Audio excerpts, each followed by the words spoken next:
Hey guys, it's Jan here and welcome to the next episode of my podcast. In this episode I would love to talk about from my personal experience again, and I'm going to be talking about, is it good to have a plan B when it comes to our matches? So let's get into it right now. Basically what I want to share with you today is my personal story, my personal experience from about 3 years ago when I played a club league in Prague, quite good level of the local league there, and I think it was like a second highest in Prague or third highest. Anyway, at that time I was living already in Spain, and I just came like for April, May and June just to play these 9 league matches to help the team basically, and even for that I'm normally and naturally and I always was more kind of attacking player. Yeah, I like to go for the balls, I like to attack literally everything I can. I like to go for it, you know. This is the game I normally play. But the good thing is when it works well, it's fantastic, you know. You just collecting the points and you keep going. But sometimes like in this match that I played that day, all I remember for that match was about 10:30 in the morning. I was a bit rusty, and obviously always the first set, if we don't warm up properly and all this, if we don't prefer or if we underestimate opponent, which we should not, we know we should not, but sometimes it's like this. I was kind of like relaxed. I was like, yeah, it's gonna be okay, you know. I was thinking it's gonna be an easy match, you know. I didn't know these players, I didn't know the club, and like this we were just joking around before the match and stuff. And suddenly I'm playing the match against this young player. It was probably, I would say, 6-7 years younger than me at least, or maybe more. You know, me as an old dog there in that match. Already what I was already in my 30s. But anyway, I start playing the match and I go for it as always, you know, trying to attack my forehands, go with backhands and all this, and nothing was going in. It's like literally I basically threw out the first set. It was like 2-6 or 1-6, I don't remember exactly now. But it was like in 25 minutes, I was sitting on the bench there, I was like sweating, and I was like, oh my god, what the hell has just happened? You know, I hit everything out. It was all my unforced errors. The guy didn't do anything.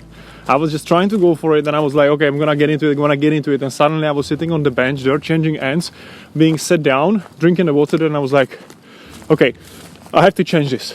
Okay, so I realized, I went to the locker, the toilet, you know, just to kind of have a little break and stuff. I knew I had to change something. I was standing there and I was thinking, okay, plan B. Now, this is when the plan B came, and the plan B, I had to learn a plan B hard way in Spain, because in Spain, as you might know, if you don't know, if you never played in Spain, when you play a national league or whatever, or ITFs or whatever in Spain, and if you play against the Spanish players, it's like playing against the running ball machines, okay? It's like hitting against the tennis ball. Yeah, basically what happens in Spain, you can try to attack everything you can, but the guy on the other side, if it's a decent Spanish player, yeah, top 50 or top 100 in Spain or whatever, or you name it, you know, if he plays ITFs or national tournaments or leagues, if he trains 3-4 times a week, you know, good level player, he's gonna be running and hitting everything back to you and waiting for a mistake. This is basically, they all play like Rafa Nadal in the way. Yeah, most of them. Yeah, most of them. I mean, from my experience, I've been in Spain like 6 years.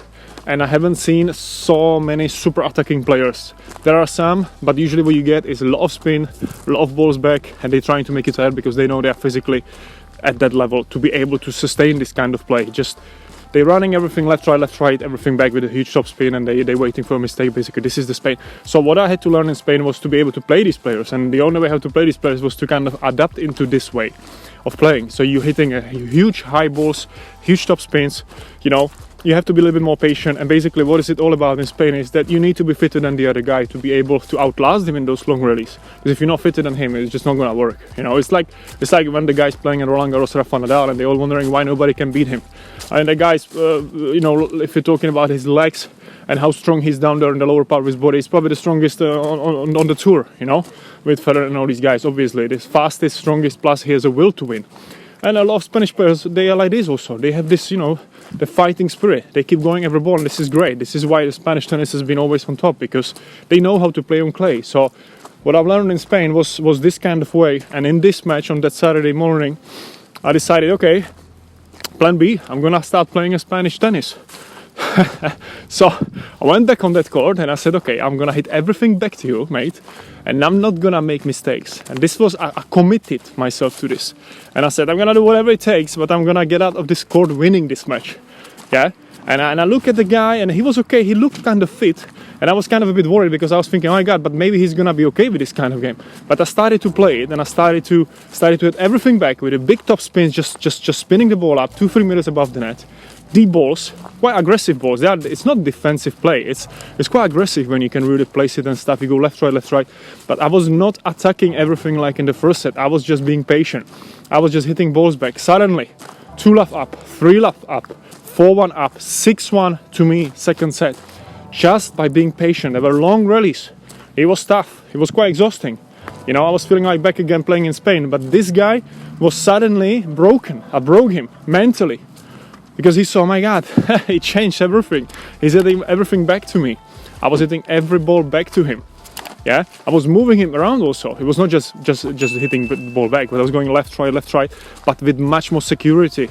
Like really imagine those Rafa Nadal balls, like really nice and high, just placing and left, right. That was not really hitting. I was not attacking anything. It was so far from what I remember from that match, and he started to make mistakes. Yeah. He was okay. There were long rallies, 4, 5, 6 balls, 7 balls or more. I was like, you would not see a match, the balls of 1, 2, 3 shots.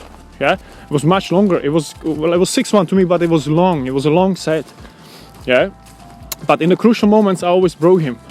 I always hit that one more ball back, and this was my plan B. I just said, okay, no mistakes. Hit everything back. Physically, yes, demanding. Worth it, of course. In the third set, the guy could not keep going physically with me.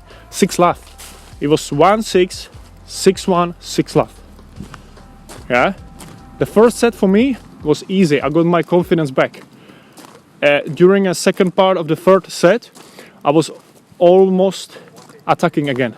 But I kept going with that plan, of course, because he was working. So I was like, okay, let's keep going. Let's finish him off. Yeah. Because physically he could not keep going. He was getting cramps, he was kind of walking around like, okay.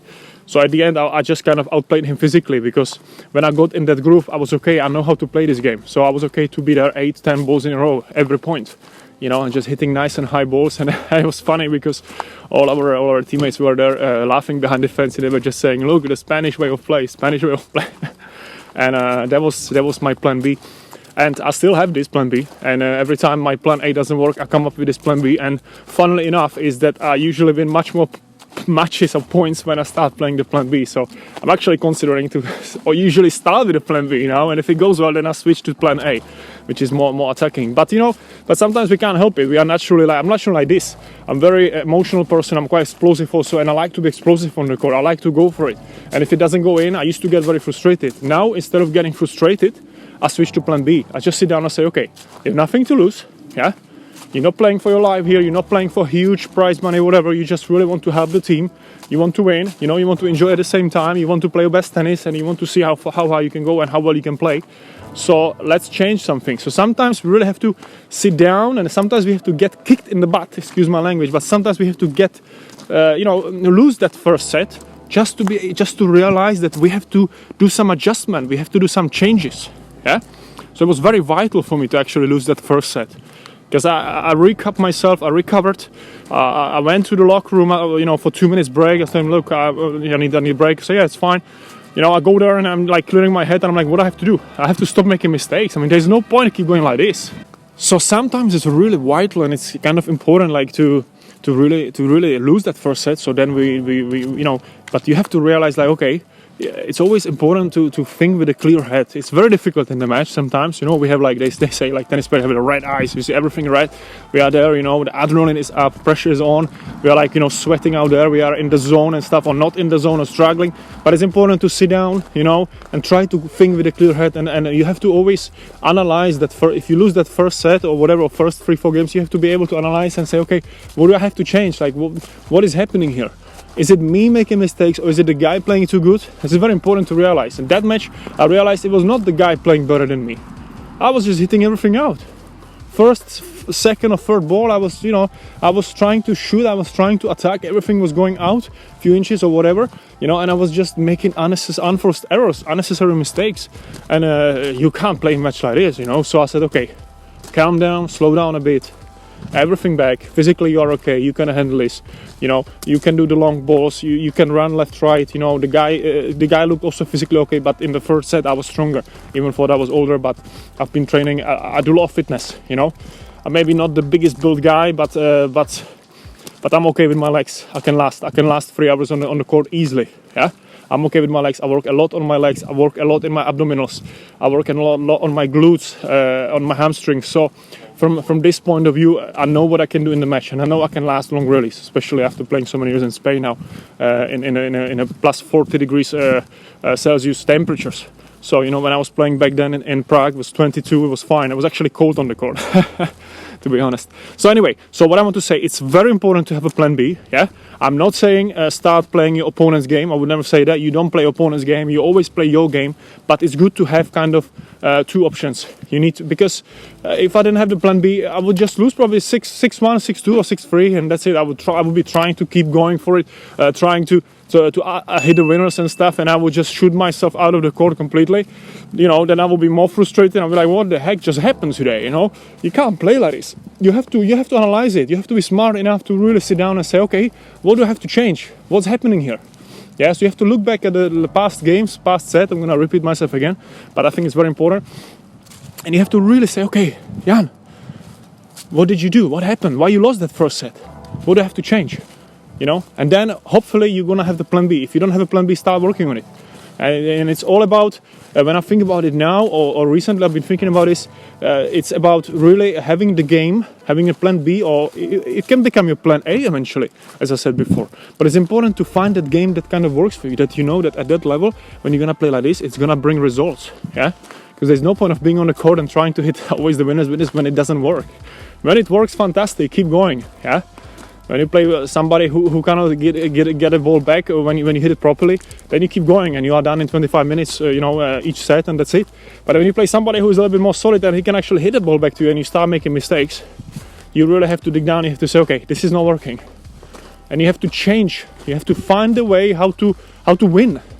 I always remember when I was a small kid, we had some players in the club, and there was one player, when you would look at him, he didn't look nice, he didn't have a nice technique and all this, but he was winning, and he always found a way how to tactically beat the opponents, you know. And his father was very smart. He was always giving him nice little tips behind the fence, and he was listening to his father, and he was winning. And he came to me after the match, was like, did you win? And he said, yeah, I didn't play good, but I won, you know. I was like, oh, that's good, man, that's good. He said, yeah, but I didn't play so good. It's just I just won.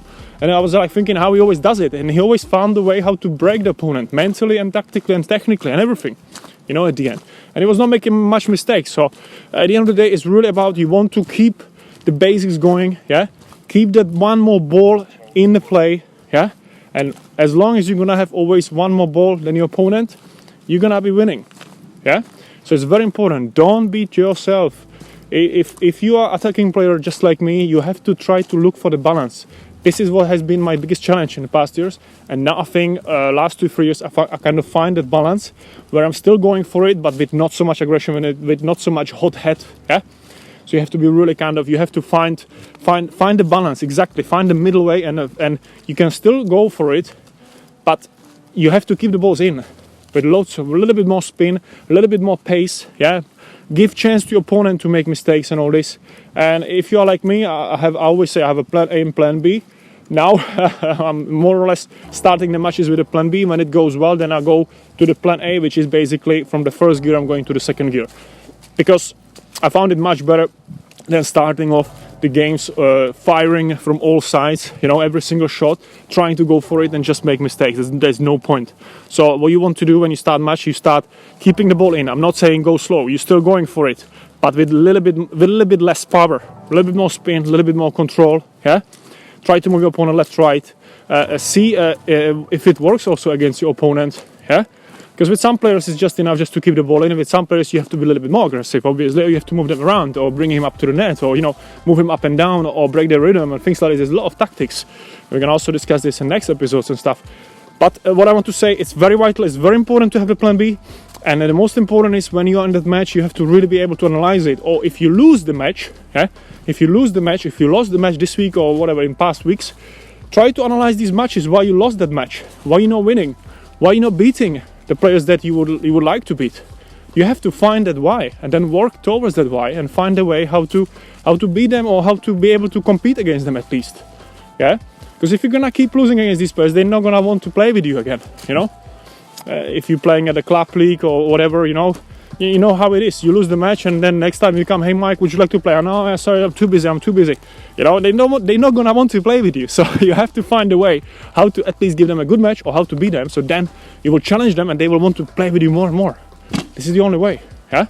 So let's look into this. Look into the plan B. If you don't have the plan B, think about it. You have to find a way how to win, how not to beat yourself. This is, I think, the main outcome of this session, of this episode. Find how not to beat yourself. Yeah? Because I was beating myself back in that match, and then I was able to analyze it. Because I've been playing for so many years, so I said, okay, I have to change something here. If the guy was probably even better level of player, he would probably not let me.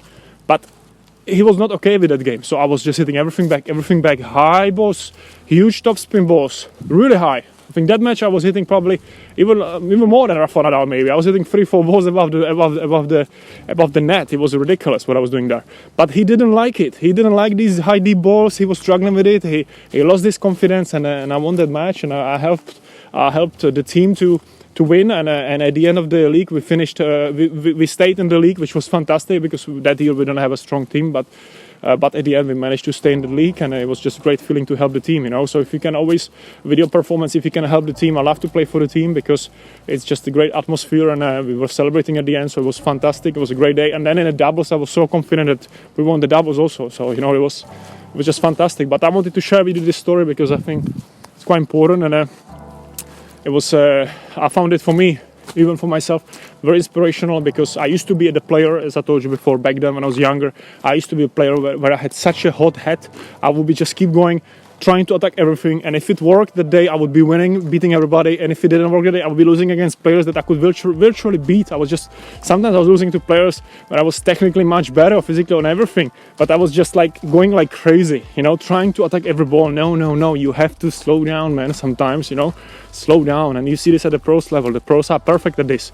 They analyze every game, and they always adjust. Yeah, they always adjust, and they always look for a way how not to beat themselves first, because if you don't beat yourself first, you have a chance to beat the opponent, so he can beat himself, actually. Yeah. And of course, if you're gonna play somebody really good, then you have to find a way how to not to beat yourself and how to also beat your opponent. That's another step.